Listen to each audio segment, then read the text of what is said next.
I'm Linda Curtis Sparks, and here on Toledo Bend, we're celebrating being named the #1 bass fishing lake in the nation by Bassmaster Magazine.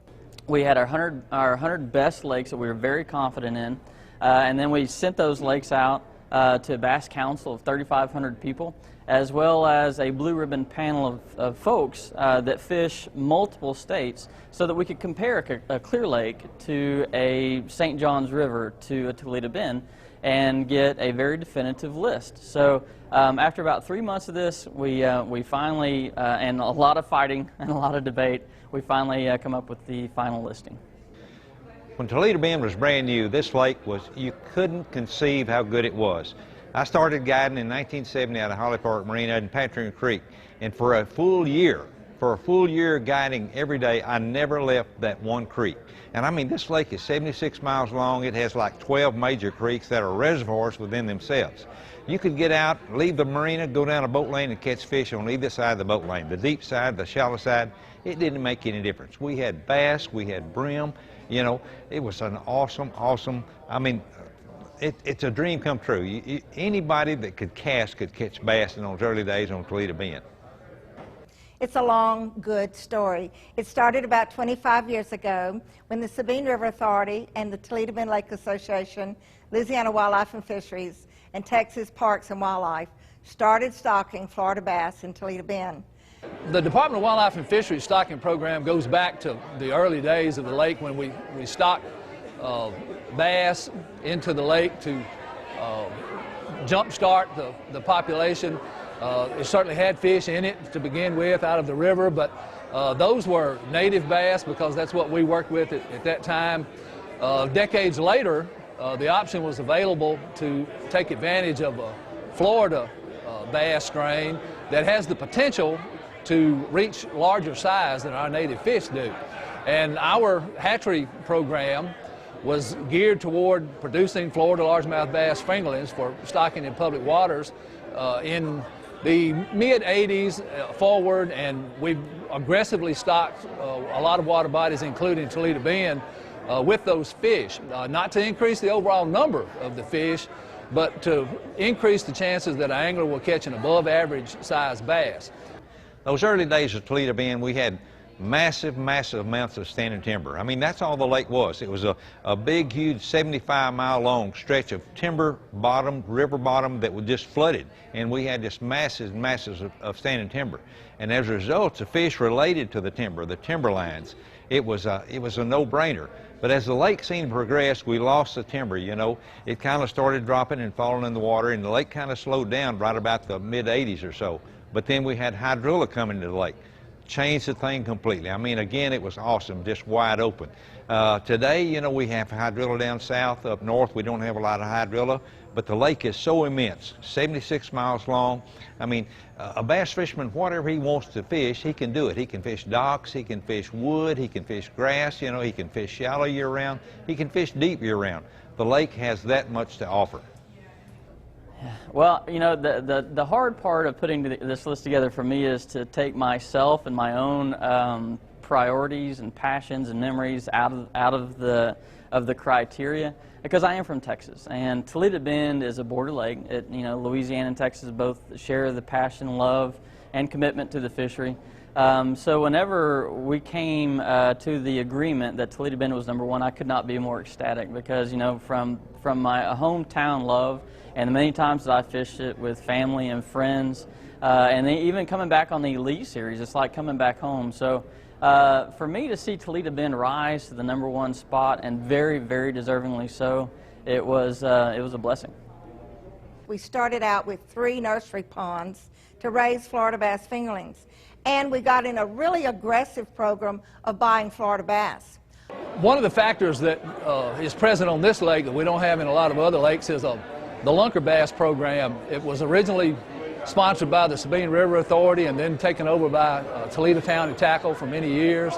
They did an excellent job with it, and it's now being administered by the Toledo Bend Lake Association. And that is the program that provides replicas for bass legally caught in Toledo Bend that are successfully released back into the waters if that fish weighs over 10 pounds.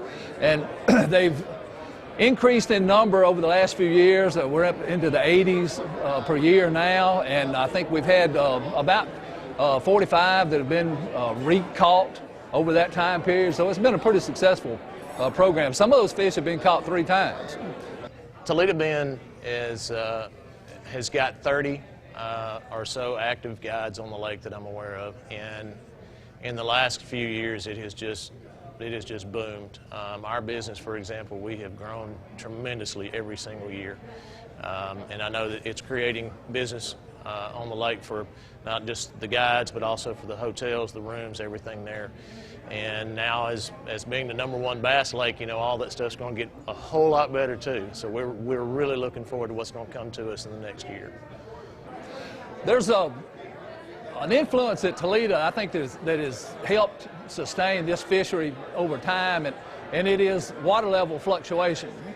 In some instances, it's simply for the purposes of hydroelectric power generation, and it can be frustrating at times when the lake level goes down. But what that does is mimic what nature does, in that you have a lot of rain in the fall, in the spring, land is flooded, fish move out, spread out, take advantage of that new ground, spawn, and then as rains decrease in the summer, the rivers and lakes go back into their banks, and they are rejuvenated by that annual cycle. We've had a taste of that on an annual basis at Toledo through hydroelectric power generation, and then we had an event that the entire southeastern United States suffered through here a few years ago, a 3-year drought that was drastic and ongoing, and it was a big negative impact on the region in a lot of ways. But there was a silver lining for us. We reached record low lake levels here, extended low lake levels for a 2 or 3 year period.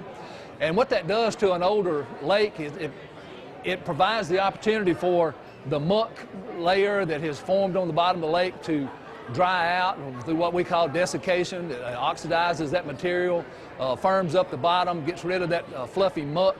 That's detrimental to sport fish spawning. It tends to suffocate eggs on the nest, and they're not as successful. So we like a nice sandy, gravelly bottom for successful spawning. So that drought allowed that muck to dry out and assisted in that way. It also allowed vegetation to generate, and what that did is brought the nutrients back up out of the soil, and when you reflood that ground, those nutrients are then released into the water column where they're available to feed that environment.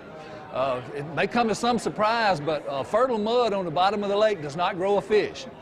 They only can utilize the energy that is suspended in that water column, and that is derived from sunlight and microscopic plants that drive the bottom of that food chain.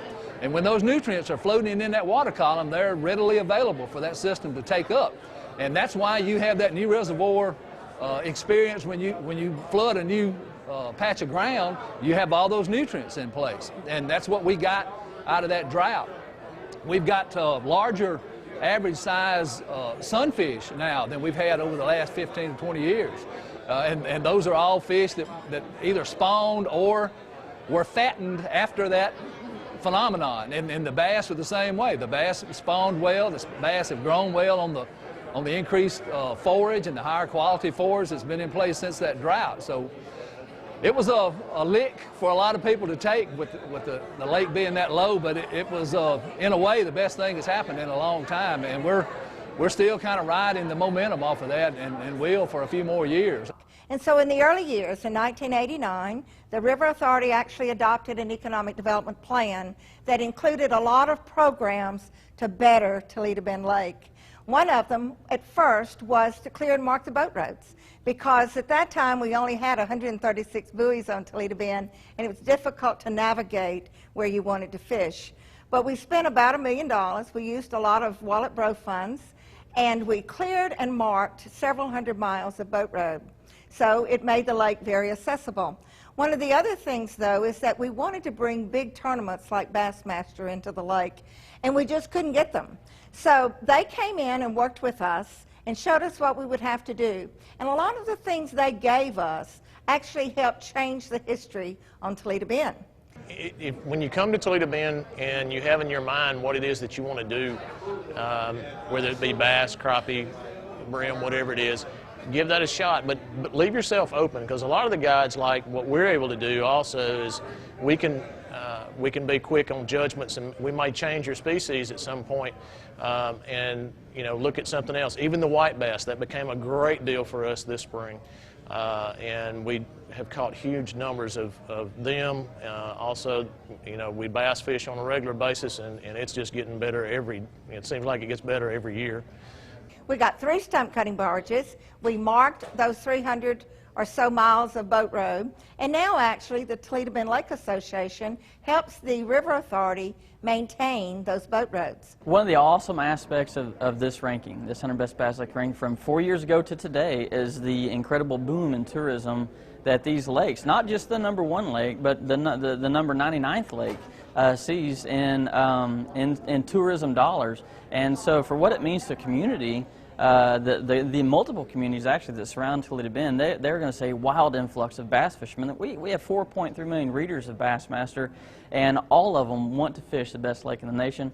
So I anticipate the hotels here and the restaurants being very full for a long time.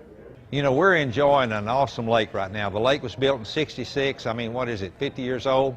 There's going to be a time when we're not around, but the lake, I think, is still going to continue to be awesome, just terribly awesome. And the reason I say that is because all this standing timber that was there when the lake came up, the stumps are still out there. Toledo Bend has a massive amount of deep water. These fish can roam these treetops and never go to the bottom, never go shallow. So we have a continuous, I feel like, a continuous amount of fish that are out there just ready to be moving up and be caught. It's a grand lake. It's going to be grand for years and years to come. The people of Sabine Parish and those on Toledo Bend have worked really hard to make this happen through the years. We invite everyone to come and see what we have. We have a lot of wonderful new subdivisions here, good restaurants, things to see and do with the children. So it's just a good place to take a trip to.